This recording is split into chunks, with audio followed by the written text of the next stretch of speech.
Hi, my name is Amy. And my name is James. And this is How I Learned to Love Shrimp, a podcast about promising ways to help animals and build the animal advocacy movement. Today we speak to Dave Coman-Hidy from Sharpen Strategy about a few different things, mainly his background and how he ended up being the president of the Humane League and how he ended up scaling this organization to a global level with over 120 staff. We also speak to him about this age-old debate of welfare versus abolitionism. And finally, we touch on what he's particularly excited about in terms of new strategies and methods for the animal advocacy movement. Please enjoy the episode and do share if you find it interesting. Welcome, everyone. So now we are talking with David Coman-Hidy, who for over the last decade has been running the Humane League and is now a partner at Sharpen Strategy, working to advise the animal movement. So welcome, David. Hey, thanks so much for having me. Really happy to be here, James and Amy. Thanks. Thanks for being here. So first, do you just want to talk us through kind of who you are, what you're doing at the Humane League, and how you ended up where you are?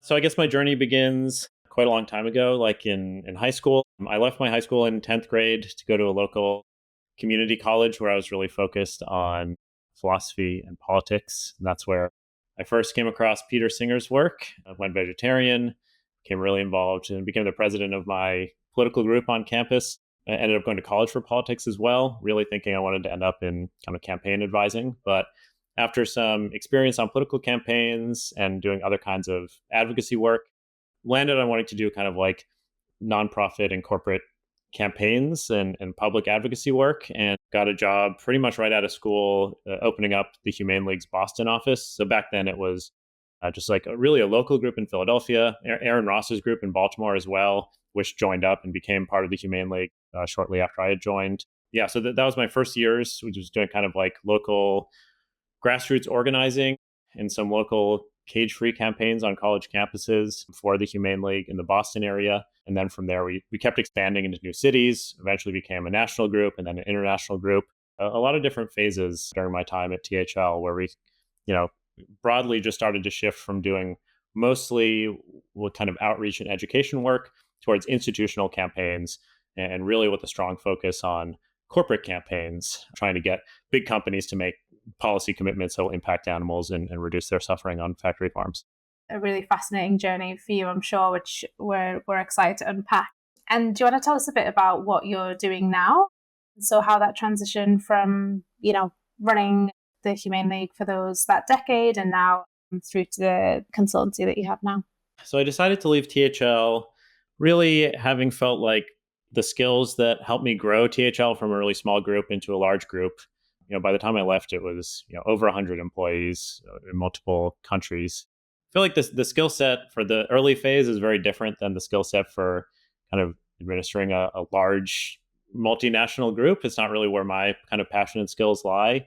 And I do think, a big part of leadership is kind of understanding when it's time to step back as well and let other people have a crack at things. And I do think that there really is a problem in the nonprofit sector generally, and in animal rights, you see this a lot too, of like founders or early leaders sticking around, probably overstaying their welcome because of this change in the needs of the organization, not being noticed by the people in charge. And I also just feel like, I was there since I was like 21 years old. I'm 33 now. And it's just like, it was time for a new chapter. Yeah, it took a while to transition. Luckily, I had Vicky Bond, who was my colleague who's running the UK office, was able to take over in the US. She's incredibly competent and has a much stronger skill set for the needs of the org right now. And so I wanted to take the kind of lessons I'd learned in scaling up the Humane League and bring them to other groups in the movement who are in a similar position to where THL was maybe 7, 8, 9, 10 years ago. So these are things like focusing on, organizational health, planning for growth, strategic planning, fundraising, just sharing a lot of the mistakes that I had made over the years as well in itself is quite helpful. So I've been partnering with Andrea Gunn, who is the executive vice president at the Humane League with me. And we've started outreach and supporting a lot of groups. Thankfully, we're supported by Open Philanthropy. So this is all kind of pro bono right now for organizations that we're working with. That's the idea, is to basically help the growing movement succeed, help organizations that are having big impact in their region successfully expand, because it's all too often you see groups have a lot of early initial success with a small team. They receive some funding and some attention, and just the pressure of growth can really dramatically shrink the impact potential of the org, cause conflict, cause the good people to leave, so on and so forth. Yeah, I do find it interesting you mentioned that.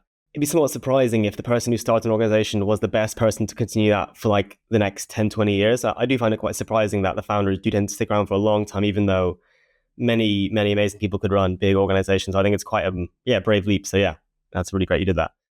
Go straight into because it kind of came up the running a big org topic. It seems like something that is maybe particular about you or the Humane League is that, like you said, it's really big now. It's a huge global organization, over 100 people. And in a way, it's somewhat held up as like the beacon for some really successful animal advocacy. So in terms of one thing you mentioned there was like, you said you made some mistakes along the way that you don't want others to pick up on or like repeat. Do you want to touch on a few of those mistakes and how you're trying to help others avoid those?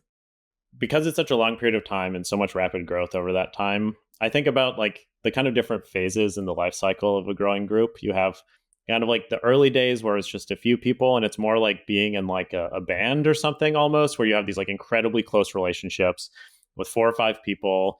Everyone is kind of doing everything, So like we just are all, it's very DIY. Everyone is playing every role. We all have like complete perfect information about what every other person is doing.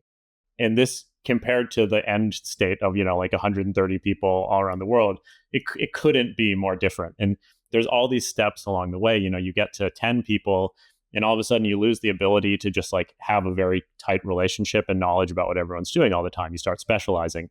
Then you get to 25 people. And again, like all the systems break down, internal communication becomes a big challenge. The operational needs of the organization are quite different and challenging. Then you get to 50 people, then you start expanding internationally. Each one of these stages, I feel like I failed to anticipate how challenging it would be getting to that next step in many ways. So it's very hard to give too many specifics other than I'll say just thematically, like planning for growth is just one of the biggest stumbling blocks that I struggled with, that I know. It's just growing is very, very difficult, even if you do plan for it. And I think there just is not enough thought put into what the next stage of the group is going to look like and what the needs are going to be. So for example, like very commonly what I would do, what I see groups doing all the time is you have a program that's working well, you're excited about it, there's funding available for it. So you get funding to hire like 5 more people to participate in this program. And what you fail to anticipate is like, okay, who's going to manage like the payroll needs of those people, especially if they're in another country? Who's going to onboard and train them? Do the managers for them who are really good at this program know how to manage people? And do they know how to delegate the work properly to what they're doing? And that's just like a microcosm of like, the effects of all these decisions that result from growth. So I think that is the biggest theme that we're trying to pass on to the groups we're working with. I also think another thing that I really struggled with as a leader of the group was kind of giving up the work itself. I think is really challenging. So for me, like my passion was always doing the campaigns. Like I love pressure campaigns. I like corporate outreach. For me, this was a huge part of the excitement of the job. And I think an early mistake I made was doing that work myself for too long because I enjoyed it and not realistically, there were people on the team who were better at the, specific components of the job than me. And I was just holding on to it out of enjoyment, essentially, or out of like, just resistance to change, not wanting to give things up, fear of delegation, all these common things. So I think that's something that is very, very common is that, and again, this actually points to what we were talking about before, the difference in kind of skills between what's needed at the beginning of a group and like after growth, where at the beginning, you need someone who has a very like DIY mindset. I'm willing to go out and learn how to do the taxes. I'm willing to go out and learn how to set up a website and do all these things and actually like execute things, hold myself accountable, is so different than the skill set of like, I'm really good at delegating things and managing people. It's in fact, it's probably like negatively correlated, these 2 personality types. So I think that's something I really regret was like, even though I enjoyed it and it was a lot of fun, I think I held on for too long is one key example that I think I see echoed in organizations everywhere. I can definitely imagine that, especially being involved from so early on. Was there a moment that you knew or kind of felt that this like baby that was yours and those other early members of the team knew that initial phase of it changing from this thing that you felt like you had a lot of control over into something that was growing? And at that moment, if that isn't identifiable, do you feel like it was always a case of wanting the growth, or was there some sense of like, actually, what if we just did stay as this kind of core team of like 5 or 10? Like, was that attractive at that time to not be focused on the growth? I think it was definitely kind of like 1,000 incremental changes rather than some specific moment. But there were, some of the kind of key inflection points were like the first time we received a big grant from OpenPhil. We had been at about, I don't know, $400,000 maybe, and we're kind of four to 500,000, and we were just like a bunch of local groups combined together as the Humane League. But we were each kind of like a mini nonprofit in a city because we were doing our own fundraising, doing our own campaigns locally, our own leafleting, and so on and so forth.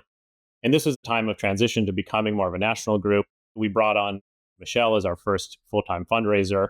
And that year we were able to raise $1 million, and we got then a grant from OpenPhil for another $1 million over a few years. But this essentially ensured like, wow, we can really hire like a professional staff now. We can start running national campaigns. We can really scale up what we were doing. And it's a very complicated mix of emotions because you are losing that feeling of like being in a band or whatever of like, oh, wow, this is like, I've got my tight group of people and it's so grassroots, and we're, like driving around with Warped Tour doing outreach, living out of a car and eating beans out of a can. And it's like this romantic vision of like doing activism.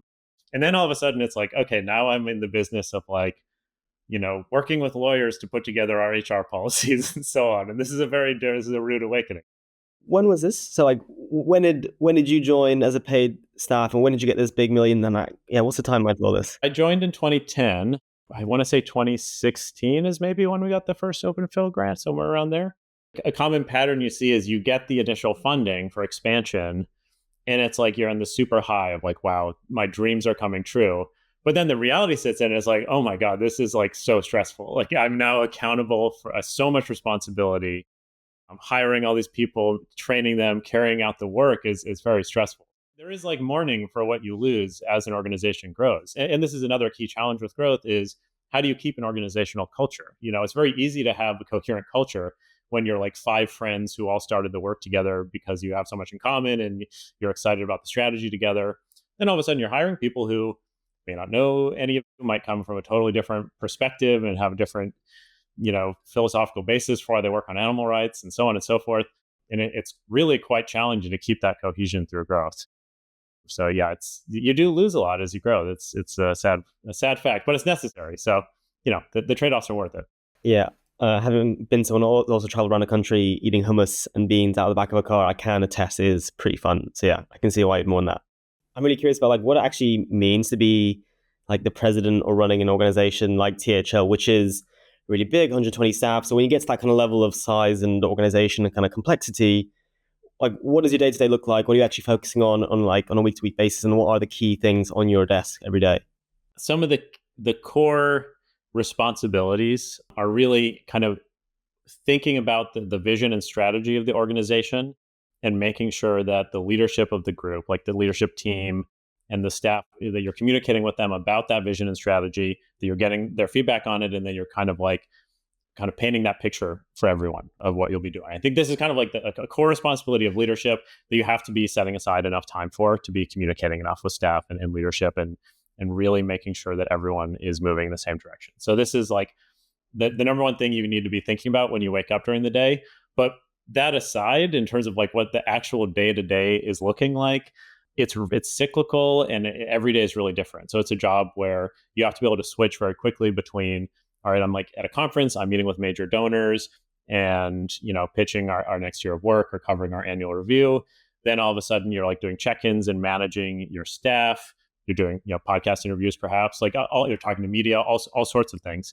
There's kind of like a quarterly board meeting cycle. There's the annual fundraising calendar you're looking at. So the end of year, you're very focused on fundraising. Beginning of the year, you might be more focused on like establishing the budget and the strategic plan throughout the year. So it's like month to month is going to be really quite different in what you're looking at. And it's really about like where you're at in the calendar, where you're at with like the big campaigns and that kind of thing. I think an area where it's easy to get tripped up is like just not allocating your time correctly.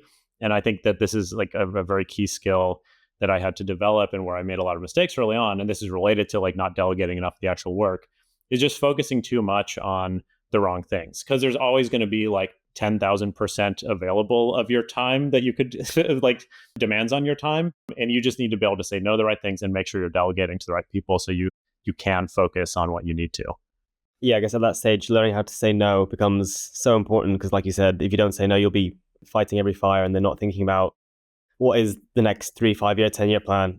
And then on that point of vision, how, like, to what degree were you responsible for kind of like setting the vision, like setting the priorities for the next 3 to 5, 10 years? Like, how did that come about? Who else were you engaging with? And how did that kind of big picture, taking THL global, opening a lines, how did that all come about? The Humane League is a very collaborative organization. So we try to see ourselves as a component of the overall movement that we work within. So for us, a kind of a major piece guiding our strategy every year or a few years was how can we contribute the most in our role within the movement. So within the US, that meant, there's a large number of groups that work on the kind of corporate campaigns programs that we do, or even in the early days, outreach. So we'd always kind of want to shape our strategy around conversations with them and workshops with them to make sure we're kind of contributing towards a shared goal. And that was also what informed our international expansion as well. We only really expanded into places where we thought having a group like the Humane League in that region would be quite helpful and not duplicative of other work.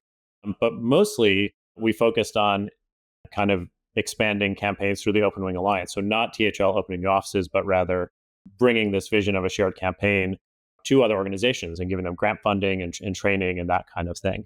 But on a year-to-year basis, there was, many people contributing to the strategy, both all the experts within THL staff and leadership team, but also the leaders of other organizations. And we would use opportunities like the Open Wing Alliance Summit to kind of get feedback and gather information on what kind of like regional campaigns should be run, what kind of global campaigns should be run, where more resources were needed, that kind of thing. Then let's move on swiftly into, I think, the juiciest topic maybe we'll cover today, which is the age-old question within animal advocacy, which is, should you support welfare work or should you be an abolitionist? And maybe, Dave, do you just want to explain what those two words actually mean and what the two perspectives maybe behind that question are? I think that this debate echoes what you see in a lot of political and social movements, where you have on one end the kind of the pragmatists and the incrementalists and the people working in the system, and then on the other hand you have the kind of absolutists or radical folks who want to create change from outside the system or don't want to compromise or don't want incremental change. It's very common and expected to see these kinds of divides in movements. I think historically within this context of the animal protection or animal rights work, the specific definitions really began, I don't know, over like maybe 2 decades ago or something. And essentially it was the so-called abolitionists who essentially think any work that is kind of like incrementally focused on reducing animal suffering is in fact not helpful. It makes the public feel better about the consumption of animals or the use of animals. We need to focus on. So this is something like cage-free, is that right? Yeah, precisely, right. So the cage-free would be, it's like selling out your kind of like working with industry to make people feel better about the central issue, which is the use of animals. And on the other end would be the pragmatists who are really focused maybe on these like the short-term goals of reducing suffering. So-called pragmatists, right? I think it's been debated who's pragmatic, who's not. Yeah, well, I mean, this is why I find the framing of this debate, I don't find to be very helpful, because really it's like you could sit on either end kind of politically or philosophically and be a pragmatist or an absolutist. So I don't think it's really a very helpful framing if we're thinking about like seriously discussing strategy, because I think that there's plenty of folks on like the radical side of things or the grassroots advocacy side of things who I think are very thoughtful and who are thinking about long-term strategy and are kind of excited about a step-by-step plan to get somewhere. And just like there are folks on the pragmatic side who I think are a little too short-term in their thinking and not really concerned about how to build up a powerful movement. So I wish the movement could kind of get past this kind of like traditional us versus them. And I do think it has gotten a lot better. I mean, 10 years ago, it was way, way, way worse. And I think, in fact, I'll say like, I'm really glad that the grassroots side of the movement in particular has just become so much more focused on activism. And I think that's like a lot to credit to, groups like DXE or the many kind of spin-off organizations. Or I feel like that side of things has become very focused on like, how do we create more activists? How do we train them in skills? How do we get them to get media attention? Like these are all serious strategies, I think. And I think previously it was just a lot of kind of internal warfare about, let's critique what other animal groups are doing, which is not very productive, I think. But it is easy. It is easy, it's that's very true. easy to write blog posts, but critiquing people, it does feel good as well.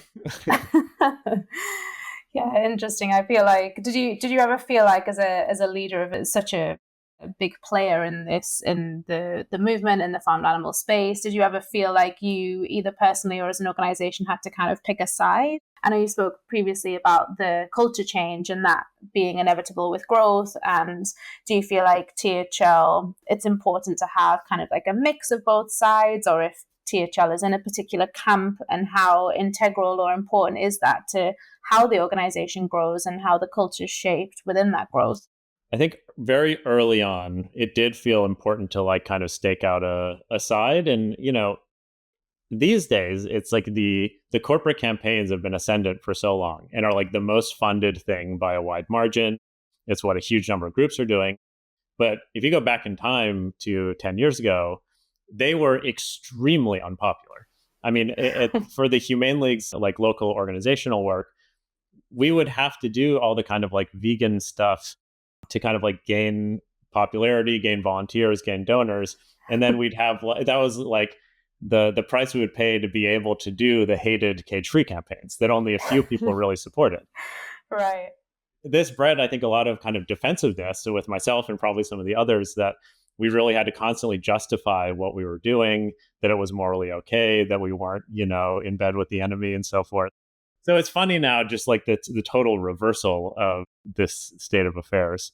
And I think that, I was definitely very sucked in by that for a long time, that debate, and feel very personally annoyed by the claims that we were, sponsored by industry or disingenuous and wanting to help animals or sellouts or something. Because back then, I mean, most of the people working on the cage-free campaigns came from radical activism of some sort, or, radical advocacy. This is not like I left my job doing like, consulting at McKinsey to go do cage-free campaigns or something.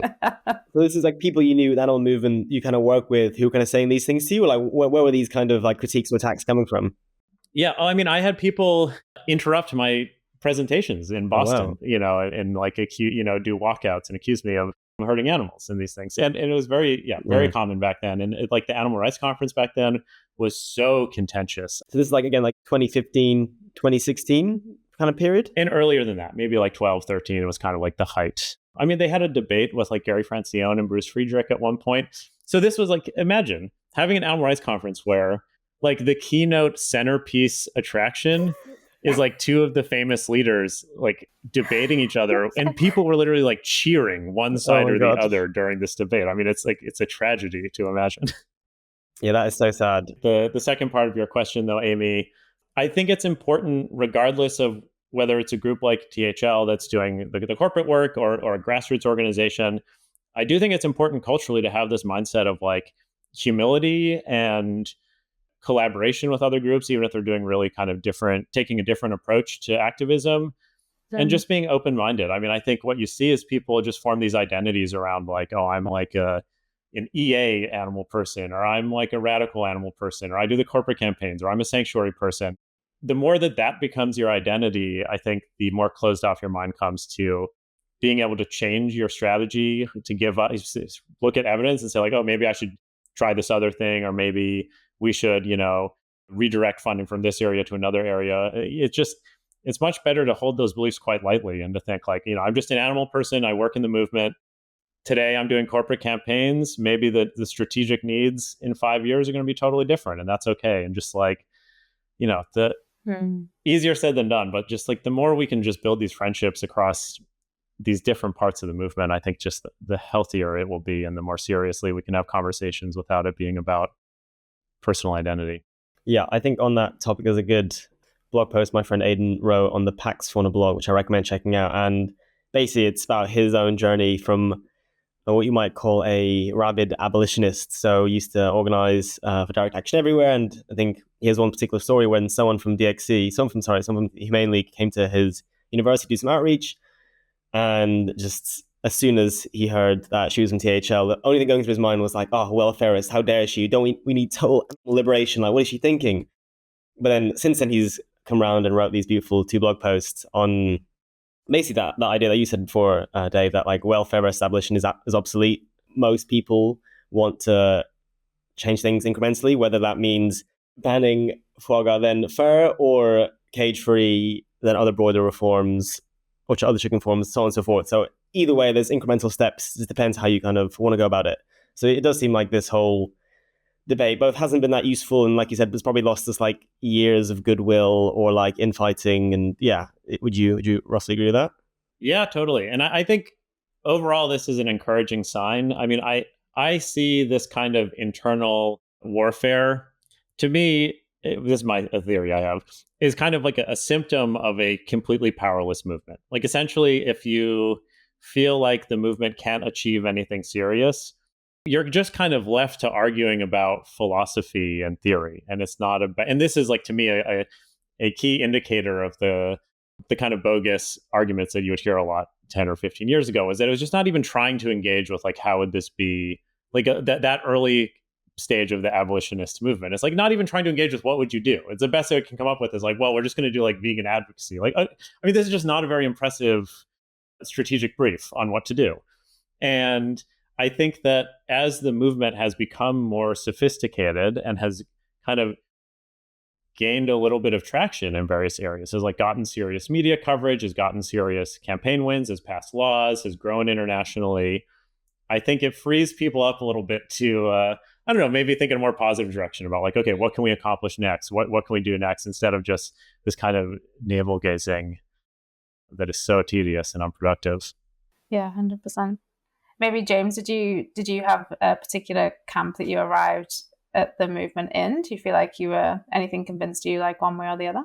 Yeah, well, for those who don't know, I also read a bit of Gary Francione's early work, and I think he was the key proponent of this, like, really, I think his book was actually called Animal Rights and Abolitionist Approach. So he was like one of the key kind of proponents of abolitionism, saying, yeah, anything else, it's not doing justice to animals. What we should be asking for is pure, like, end of all animal exploitation. So pretty hard line as far as it goes. And obviously you read that and like, it sounds good. You're like, yeah, we shouldn't be asking for like moderate reforms. Like, yeah, like we shouldn't be legitimizing the industry and all this kind of stuff. So like morally it felt good. And when you just like kind of get involved early on, you're a bit of an angry vegan. It's like, oh yeah, this feels good.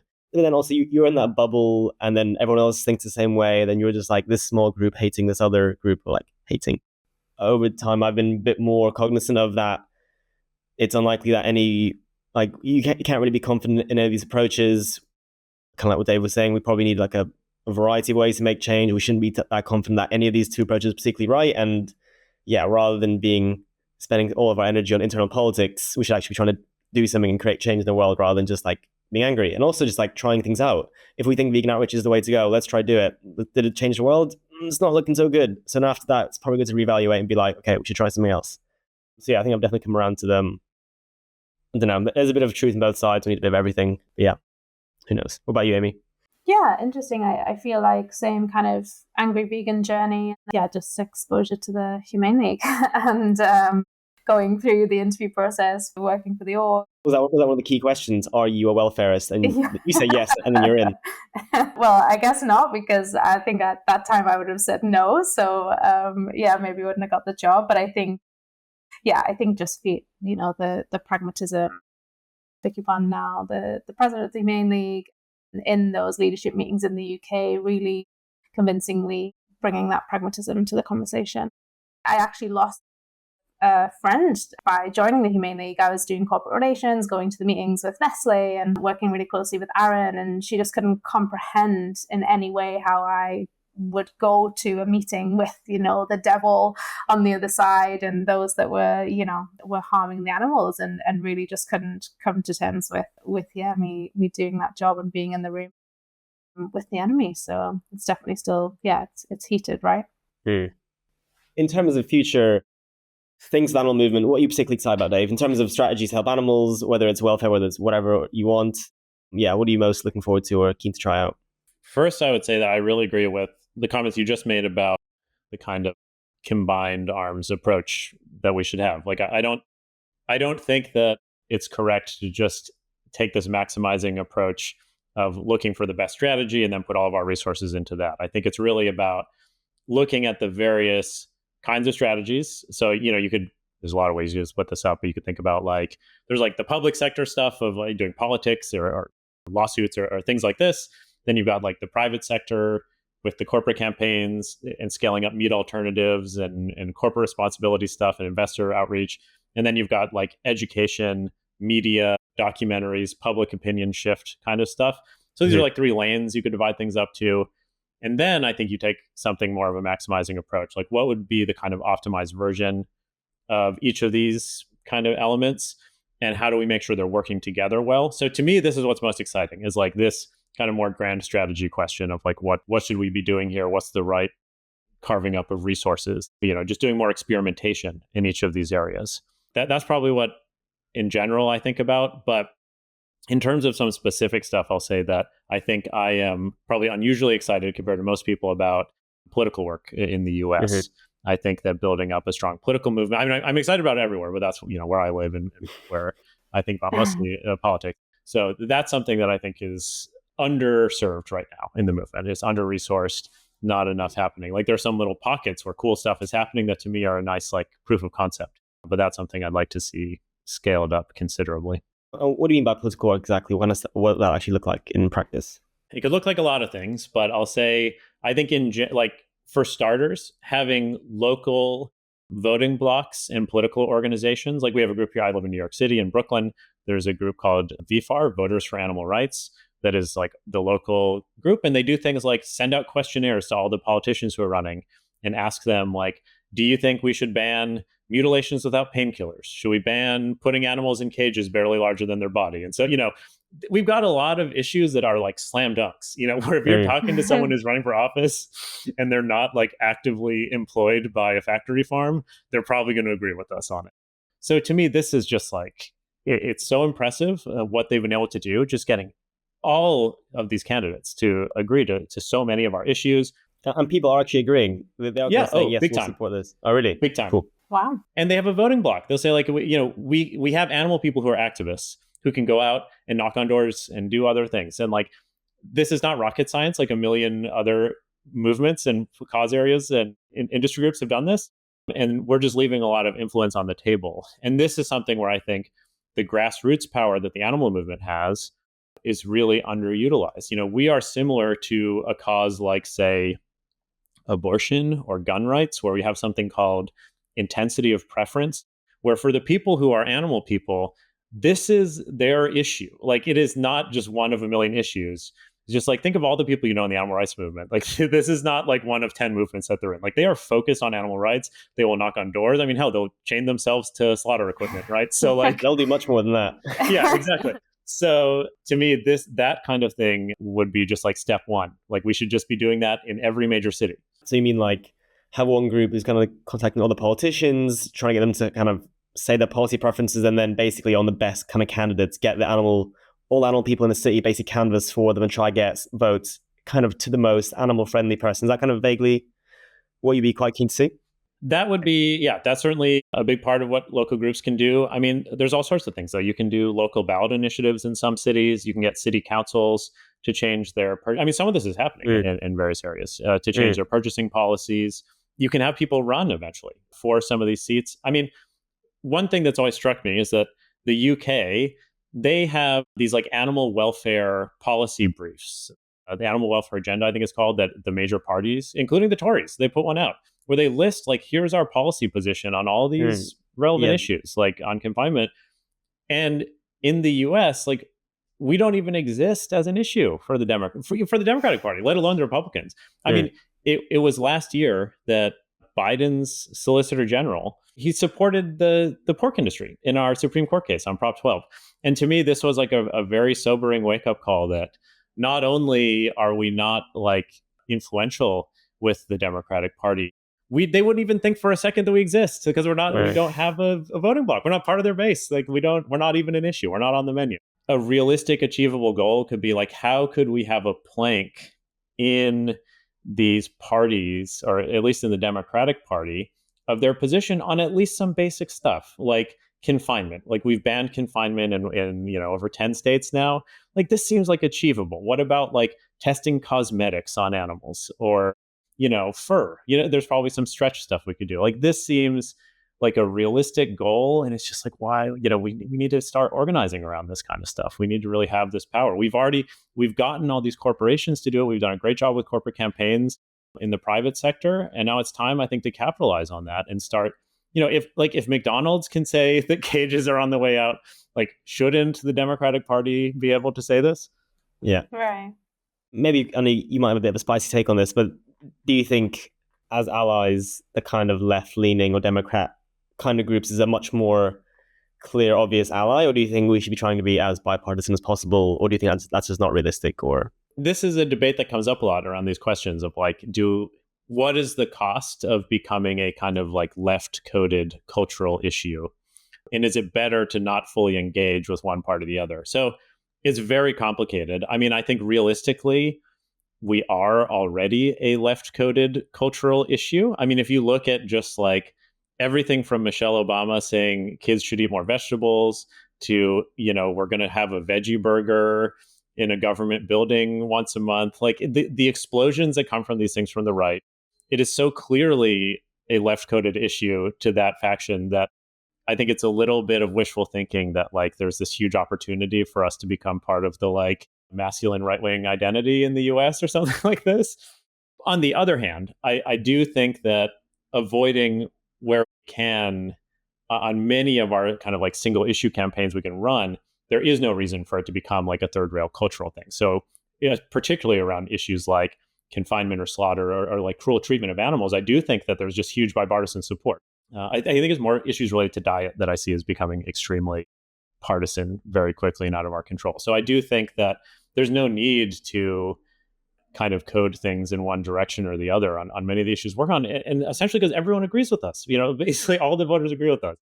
Yeah, and speaking of Aid and Impact's Fund, I know that they've done a lot of really interesting focus group work that relates to these. So I won't speak for them, but for those who are interested in learning more about this, there's a good amount of research that's coming out now. But I mean, look at the ballot initiatives we run. We get people from both parties to vote to ban cages in their states. This is not like a super controversial issue. I guess comparatively then to other movements, what do you think it is that we're missing? Is it just a timeline that we're just, still such a new movement really in the grand scheme of things? Is it the level of resource? What do you think those key pieces are that we're missing comparatively? I mean, those are definitely two factors. I think one reason that it has been slow to build is just a fundamental challenge kind of baked into what we're trying to do, is that there's no natural organizing community that animal rights is based off of. It's fully an ally-based movement, right? Like we're helping others. We're not advocating for ourselves or our own rights. And, civil rights had the Black church in the United States. Same-sex marriage had just the kind of organic LGBT community that existed, especially in all these like major cities and important places around the country or around the world.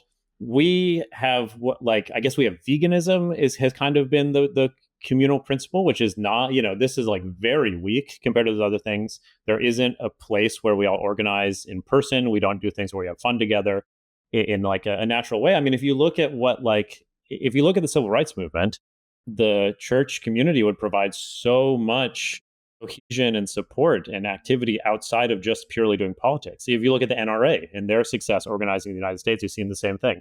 For every one time the NRA is asking you to speak to your congressperson, they're engaging with you many times in other ways. You're going to gun shows, you're receiving magazines. They're helping build this identity, build this community where you have a sense of like, this is really who I am. And one thing that's being asked of me is doing this political work. And I think that we're either, just based on diet, essentially, where this can be like where you expend your energy is like this project of personal purity and being more vegan and kind of like spreading that to other people, very consumer focused. And then you just have like the smaller group of people who are like the diehard activists, which is just not sustainable for most people and not attractive to most people.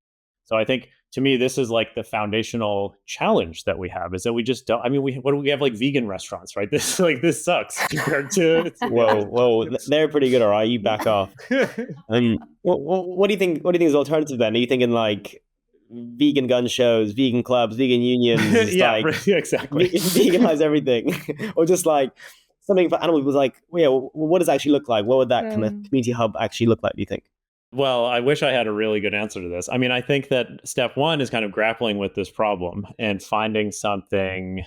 I think we need to start experimenting a bit more. I will say, going back to the local political stuff, I think this is something where you can build like a more sustainable kind of community. It's not too crazy of an ask for people, and it's something that they can engage with as part of their normal life and still make a pretty big impact, and just getting people more involved on that local level. But it's a real challenge. I'm not exactly sure, to be honest. I mean, I think we could go a long way towards having more kind of exciting events and accessible events and conferences that people gather together in. I think that just getting the community together in a more and more accessible way is really important. And right now, just so much of what's done is targeted towards people like us, who are all just like diehard in the movement. We know all the people. I think it's quite intimidating if you're just like a new random person to walk into that kind of space and feel like, how do I get involved without, forsaking all of modern life and becoming one of these crazy people? I don't know. Yeah, I think maybe like tangentially related to that is, I know you have this thing. Maybe do you think like, how tied do you think is like salary in organizations, something like this? 'Cause I think maybe we've had previous chats a little bit about like, there's always a bit of like, oh, if you get paid so much, you're not really doing it for the animals, yada yada yada. But I think you've had some previous points. It's been like, well, we pay so much less compared to other kind of like social justice issues or like climate, and are we failing to attract the right people, or just like a broad sweep of people, because we traditionally either like try to, I don't know, depress salaries, not have that much funding? Or do you have any thoughts on like, do you think this is like a barrier for people to get involved with the movement, or do you think like this just isn't one of the bigger issues? Or what do you think? Well, I mean, it certainly is a barrier for people to get involved with it. There's no question about that like it's hard to hire people if your salaries are super, super low. I'm not going to pretend like this is a complicated question that I don't have the perfect answer to, because there are real costs to like over professionalization and over, I don't know, like just having a few super large NGOs who are kind of like sclerotic and captured by the needs of the organization running everything. So like, there's plenty of examples of movements or groups that have become like that. On the other hand, I think what needs to be avoided is among activists this like valorization or martyrdom of like, if you're not sacrificing everything, you're not hardcore. If you want to have any elements of like a normal life or comfort or happiness, then you're forgetting the suffering of the billions of animals. And that this is just too, like, the more we can do to lower the bar for involvement in the movement. Like right now, what we're asking people is, you're going to make very little money. You're going to be vegan. You're going to be like constantly faced with these images and videos of suffering. And like, it's just all these things that are incredibly unappealing to people. And again, like, look at the NRA. It's like, what are they focused on? Like, how do we make this as appealing and fun for our members? Like, how do we make this like a meaningful part of their life that they get a kick out of and enjoy and make friends through? And, there's certainly I'm not trying to just like trash the animal movement. There's a lot of incredible reasons to join. Like the reason that all of us are here is like all the positive parts of it. But I think, we need to, as strategists, grapple more with how do we lower the bar for involvement and really get away from this like puritanical thinking that so many people in the movement are obsessed with, where it's just like the anxiety that I'm sure you two have experienced this. You meet people who just started working at a group or volunteering at a group. The anxiety people feel about being like found out, like, oh, I still have these leather shoes and I wore them to this event because I got them before I went vegan. And like, so like I've heard so many stories like this is insane. Like this is not a good way to operate. Right. I think I'd done like a couple of years of animal rights activism with the groups like Anonymous the Voiceless, like the classic vegan outreach, all that good stuff. And then I remember, it's all very serious. People all wearing dark clothes, all wearing black, watching sad footage is pretty intense. And then I remember going to one of my first climate protests in the UK. with Extinction Rebellion, and just being like, wow, people are like happy and smiling and like having a good time. Like, whoa, this is like crazy. Like, you can actually do activism and care about political issues and not be like sad. I was like, whoa. So yeah, I would love some more of that if we could. Yeah, because if people stick around for the social relationships, you join for the issues, but you stick around because you meet great people, you actually have a good time, you form meaningful relationships, and yeah, I think we need to have that kind of offering as well as the importance of the moral issue, which is obviously super important. Which is, yeah, we wouldn't be here in the first place if it wasn't for that. I'll pick up on a book recommendation that you gave me, Dave, like maybe a few months ago. I don't know if you remember. I asked for a few book recommendations, and you said Engines of Liberty, which I'm actually reading. I'm about like a third of the way through. It's a great book, but maybe you want to say what are some cool takeaways for you from that book, or what it's about, and just why you think it's relevant to the animal rights movement? Yeah. I highly recommend it to all activists to check out. It's just very inspirational. It's an easy read as well. It's definitely written in a pretty engaging way. So it's a history book that covers the fight for same-sex marriage in the U.S., the shift in gun rights in the U.S., as well as a fight over torture. 3 different activist movements that were successful in changing the Constitution or the way the Constitution was viewed. And in particular, the sections on the NRA and gun rights and the fight for same-sex marriage, I found to be really inspirational in that, like, the shift in public opinion on these issues was so rapid and so complete. Just like everyone thinks one thing, and then a few decades later, everyone thinks the other thing, and it's politically unfashionable to think the old thing. So for people like us working on what is essentially a fringe issue like animal rights, like, this is inspirational stuff. It also encouraged me to read the history book that came out recently by a journalist called Sasha Eisenberg called The Engagement, about same-sex marriage. So for folks looking for a kind of deep dive on that, it's a very long and dense history book. It's a great read, but it covers like every little detail of the fight for same-sex marriage, both sides in the United States. It is one of my favorite all-time books now, for sure. So it's a must read. But yeah, so some of the lessons that I think from that book that stuck with me, and I'll be curious to hear, James, like what you're thinking so far.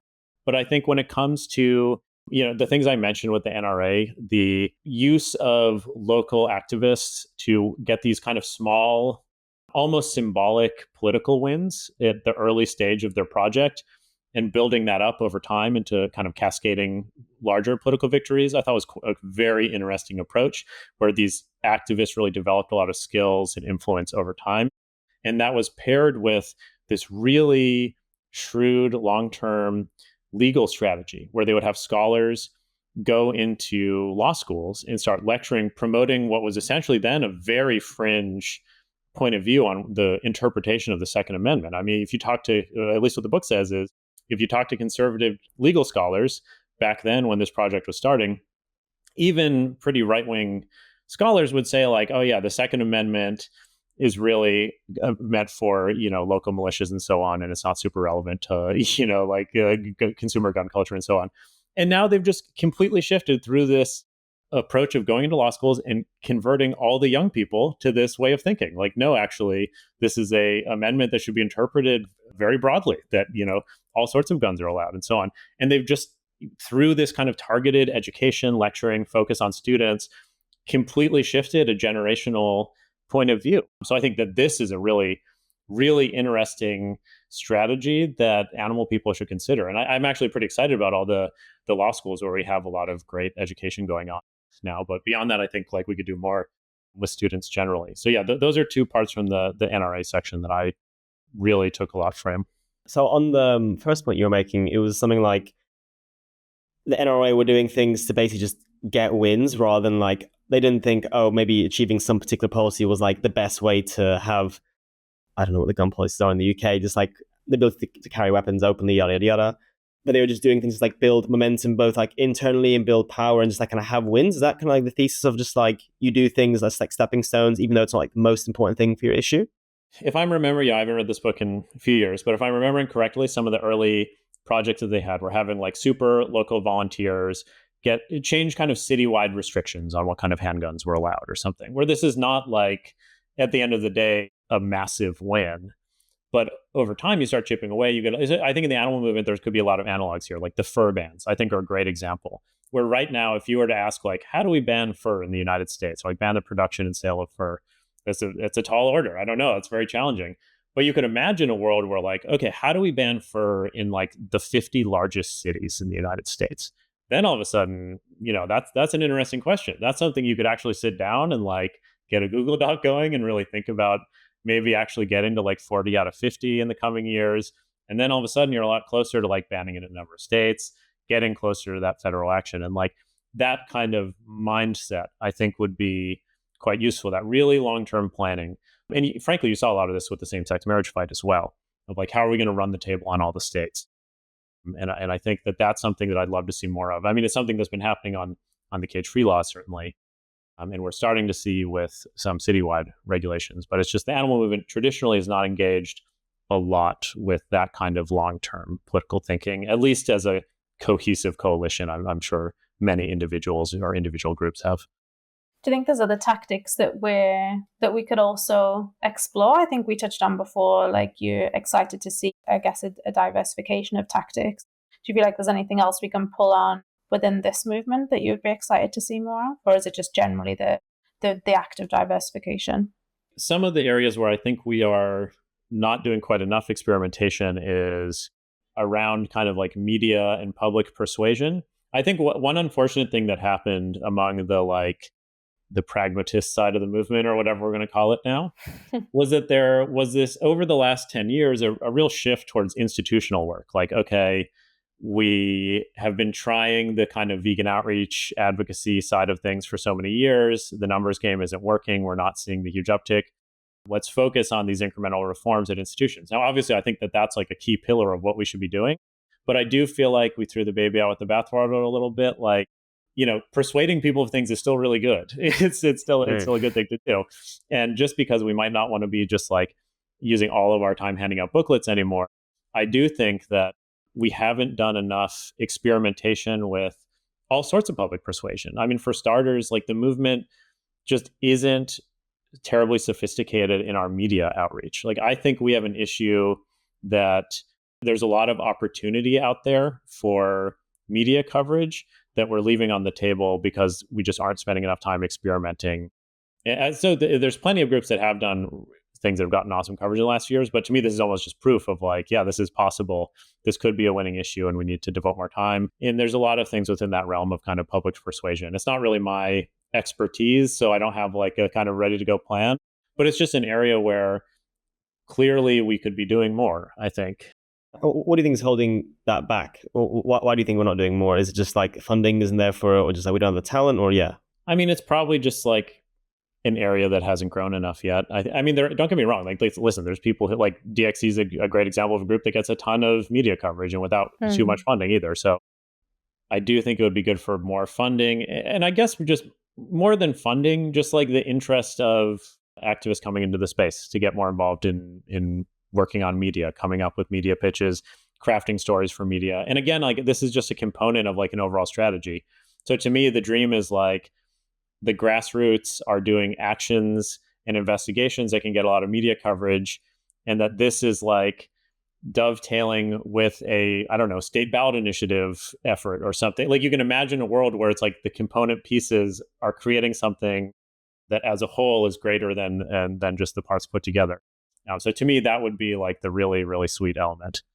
Yeah, I think there's definitely some good opportunities for like this inside-outside game collaboration, whether it's like, yeah, people doing investigations and the more grassroots stuff, and then, yeah, the corporate campaigns. So, yeah, I want to pick up on one thing you said, which was, I don't know, I have this like hunch where reason why maybe we went away, or like we're still not doing much of the media stuff, is that it's just really hard to measure, right? It's just really hard to know how useful loads of press coverage, like a documentary, like a TV show about a particular issue is. And I think, especially within maybe more like pragmatic, or maybe you might want to say more like effective altruist leaning people, like obviously there's a big focus there on like measurability. And do you think that's one thing that's holding back the media stuff, because it's like hard to gauge exactly how well it is? And corporate campaigns have a really good track record of like actually averting quite huge numbers of chicken ears suffering per dollar. So yeah, do you think that's a component in this? Completely, yeah. I mean, it's funny, like when I'm talking to the more like EA minded or whatever you want to call it folks, I'm often very kind of frustrated that the measurability bias that comes out, where it's like a lot of the strategic thinking to me is so bounded by what is measurable and how do we compare that to these kind of like safe bets where we can really get a sense of like how many animals are impacted. And then on the other hand, when I talk to folks who are outside of that world, it's the opposite response of like, well, how are we going to measure this? And how are we going to have any sense of whether it's working? So I think we really need a balance. And I think what I'd like to see is definitely more open-mindedness from the metric heads. Well, this is the new debate. Forget about welfare versus abolition. Yeah, it's exactly. metric heads and hate data. And I think, for the other folks, I think what happens is the reaction of some of the people who are, like in the other camp of like the kind of anti-EA camp, that you would see instead just a total rejection of the premise. Like to me, the essential contribution of EA in general, but especially to the animal movement, is just this harsh reality that most charities and most campaigns are incredibly ineffective, and that some of them are just like 1,000 times more effective than others. And I think that this kind of pearl of wisdom is something that we should not lose sight of. So it doesn't mean that we should have like a totalizing obsession with a spreadsheet that tells us exactly what to do at all times, and like all resources go towards that one thing on the spreadsheet. But instead, we need to increase the level of rigor of like, okay, this is an experimental campaign, but like, here are the leading indicators of success. Here are the things we can measure. Like, if this is a campaign focused on getting media, sure, it's really hard to tell like how many hearts and minds have we changed, but you can tell if something's working or it's not in other ways. So I think like it's about a mindset of like commitment to measurement, and also I think setting out goals of like, this will have been successful if, X, Y, and Z things happen. If that doesn't happen, saying like, okay, let's try something else. What you always see instead is like the inertia becomes the main element in like what decides next year's strategy. It's like, okay, well, we'll keep doing this thing and we'll grow it incrementally by 10%. No matter what. That's kind of like the status quo, unless someone is there kind of like grabbing you by the shoulders and shaking and yelling in your face, like, you need to decide if this is really working. I do find it funny that like on the measurability bias, I've literally had people be like, if it's not measurable, I don't care about it. And this is like, what? But also you can go too far the other way as well. I think, like you were saying, I think like most things, a balance is good. And yeah, for me, it's just like, I would just be so surprised if all the best things were measurable. Like that just seems so convenient to that worldview. And I just don't think the world is that straightforward, but maybe I'll be wrong. Who knows? One thought I've had in the last year talking a lot to advocates about this topic is that I think there's this misapplication of the EA mindset to animals, where I think where they got started with global development and health. I think it makes a lot of sense to have this measurement and maximizing mindset, because they're stepping into essentially an industry with thousands of nonprofits and hundreds of governments involved and the UN, where it's just like an endless amount of resources and people and researchers involved in this project. And in that environment, you should be doing this kind of maximizing thing where you're like, okay, well, there's 10,000 options. What are the best 3? And how do we get money to them? Because everything else is funded and like we're just trying to like on the margin have some impact. But this is a totally different context than the animal movement, which is quite nascent, where we're still kind of stumbling around in the dark. Like we've discovered a few things that seem to be working, but the idea that that's what we should be doing in, 15 years is totally not persuasive. Like we might be doing something totally different, or we should be doing 10 other things that are different. And like the idea that the first thing we discovered will forever be the best thing and that we should never experiment again is just very different than stepping into an industry that's been around forever and has tried everything. So I think that there needs to be a kind of different modes different lenses we look at different contexts through. And I think the animal movement, we need to have a little bit more of an exploratory mindset. I think obviously we need to keep doing the things that are working for sure, but not at the expense of trying out other stuff. And I think that like this is where measurability bias can really bite us. Yeah, I think one last point on this topic is that, so the global health and development like movement spend $3.5 billion on R&D every year. And for context, the animal movement spends about 200 million kind of overall. So that's like 5%. We're 5% of their R&D budget. So like they just have so much more research and knowledge information out there to actually like know what's working. And we have nothing, basically. We're working on a shoestring. So yeah, it'd be very surprised if we can do the exact same thing they're doing. Amy, you used to co-direct Animal Ask, so doing lots of animal research. Like, did you factor this into your work there, like measurability bias? Like, do you think you just did what was measurable because it was easy to do research on? It's only been functioning for like 2.5 years. So I still think that's really difficult because even in the research that we suggested organizations use to inform their campaigns, those campaigns are still ongoing, right? So I think that was a challenge for us, that within the EA space, the, say, funders, for example, are looking for the measurements. Well, how did we influence the campaigns? How did we change animal lives? And actually, it's just a much longer timeline there. So I definitely think that has, contributed to feeling, sometimes like we're not contributing when actually we know that is the case. It's just really difficult to prove. So yeah, I definitely recognize that sense of maybe holding too much to the metrics and not enough just knowing and trusting that what we're doing is supporting the movement with this research resource that doesn't exist. And actually we have seen, campaigns or interventions in practice that have detrimental impact. And so just knowing that we're ending those at least, or trying to, by, making sure that organizations taking, research into account before starting a campaign, I think could be proof enough for now until we have those, some figures to go off when the campaigns are coming to a close and we can really measure the impact that that's had.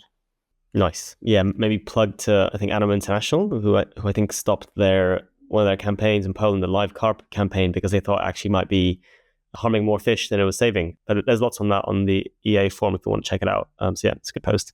Maybe another controversial one, Dave. What's the view you hold that most animal advocates you think would disagree with? And it can be one you've already said. So oh man, you got to think about it. You can't do that same measurability or the same political stuff. It's going to be something spicy. Okay.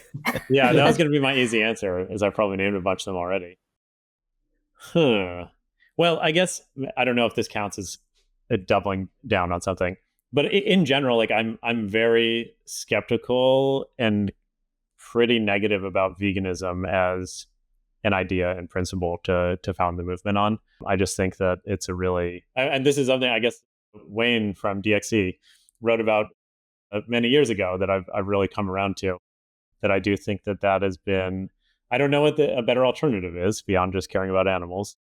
Do you think it's been like harmful overall? Do you think it's like been made us to focus too much on like food and consumption and identity? Or do you think it was actually harmful or just like not the best? Because it's essentially built around this concept of personal purity that adds this kind of like fundamentalist religious element to this like foundational piece of the identity that I think is quite unhelpful. And when there's just something missing to me where so many people are sympathetic. So many people are sympathetic to our cause and generally agree with most of our like political project, what we're trying to achieve. At least the first many steps, people are really on board with us. And just the number of people who would never get on board because of veganism. I mean, this is just a huge gap to me. It's something we need to address. So I don't know exactly what the solution is, but this is something I've been thinking more and more about, like this need for community, this need for stronger social organization, and just the weakness of veganism as this thing that most people see as, you hear from people like who would critique this point of view, like, oh, it's actually really easy to be vegan and beans are cheap and all these things. But like, this is just not realistic for most people. Like if you talk to non-vegans, like that is just not how they view things. And this is a real challenge. And I think like we're just leaving so much power on the table by having this small tent. Now, obviously, like I'm vegan, so that would be controversial if you weren't. Wow, that would have been a big spicy take. Yeah, I guess that for me is something I've really been thinking about a lot in the last year as one of these core problems. How much smaller would the climate movement be if you couldn't be part of it? If you flew, had a car, ate red meat, well, it basically did like so many things. It would be probably much smaller, much less politically active and like serious relative to what it is now. But there's no clear defining line. If you care about climate change, you're in. Like, what if you couldn't, support labor unions if you ordered from Amazon? Like it's a really high level of demanding us. There was an interesting conversation recently about organizations and actually hiring, whether you have to hire vegans, right, in the movement, and if not doing so. So maybe we could fill a talent bottleneck if we hired from, outside, people who are just sympathetic to the cause, but maybe not vegan. I don't want to say not as committed, because I think that goes against the arguments we've just made. Yeah, do you feel like at THL, was there ever a sense of, this kind of like mission drift? Do you think there's risk in opening the movement up to that? There's definitely a gap here. I'm less concerned about professional people working in the movement. My guess is like most of those people are probably going to be vegan. And if they're hired when they're not vegan, they'll often become vegan very quickly. Like, I think that is just such a strong part of the culture and all the groups that seems less relevant to me than like people who might consider themselves like an animal activist or part of the animal movement generally. Like, that to me is really the crux of the issue, is like, what is for everyone to feel comfortable, like, oh yeah, this person's part of the team, what is the threshold they have to cross? That to me is really what I'm interested in, because I think there's always going to be that core hardcore cadre of people, and they're going to have a really intense level of commitment. Yeah, for like people, James, to your point, like who might say like, oh yeah, like I'm an environmentalist. Like, what, you don't want to totally water it down, because for a lot of people that probably means almost nothing.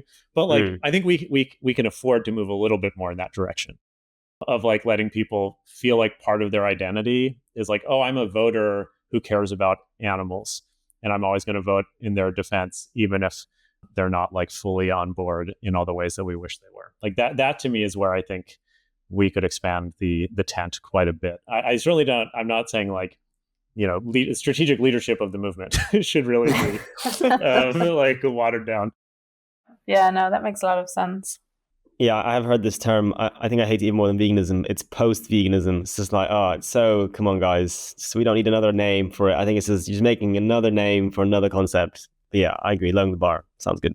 Maybe last couple of questions. What's one positive bit of news in the animal world that you're excited about or you're grateful to hear? Recently, the milestone reached by the Open Wing Alliance of the 3,000 corporate victories achieved around the world. I mean, it's very just nice. Like that personally was very exciting and gratifying and awesome to see. And I think even if you're someone who's not super excited about those campaigns as a strategy, what it does show is the power of a coalition of groups coming together and sharing resources, and where like a little bit of resources can go such a long way, and where this is just an achievement in terms of like, this is a major project that animal people took on together and have been really successful in, and it's created, I think, a lot of feelings of camaraderie across the movement, this kind of culture of sharing and succeeding together. So to me, that kind of thing is super exciting. It's been great seeing in New York, the hospital system as well has dramatically decreased their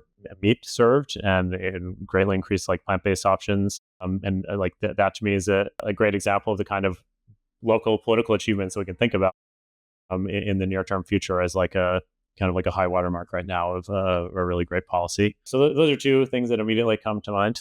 Nice. And there's those out there because, 3,000 wins is pretty crazy. I think even just having a coalition that's so big and functioning and isn't a total nightmare in terms of everything, I think it's very impressive. Like that alone, just like surviving, it is pretty good for a big coalition. But I think having 3,000 wins is, pretty remarkable. So that's pretty cool. Yeah, nice. And then we talked about the Engines of Liberty and a couple of other resources, but is there anything else, any recommendations for listeners? So books, blog posts, podcasts, anything that's particularly inspired your journey? Let's see. Well, I mentioned the engagement. That's a super high recommendation on same-sex marriage. I really recommend this group called How Organizations Develop Leaders by a researcher named Hari Han, I think is how you pronounce her name. And it's a very data-driven research book on what the title says, how organizations develop leaders. And it looks at a lot of different grassroots groups and NGOs of different sizes. And it just categorizes the different ways that activists develop skills. So, there's like the lone wolf model, kind of rock star person doing their own thing. How do they develop skills? There are the people who, have more traditional management-based models and so on. And she just goes step by step explaining in great detail how effective these things are. And for anyone who works with volunteers, or if their org works with volunteers, this is like a must read. It's just such a goldmine of information. It's so practical. I will throw in a small correction. It's actually called How Organizations Develop Activists, not Leaders.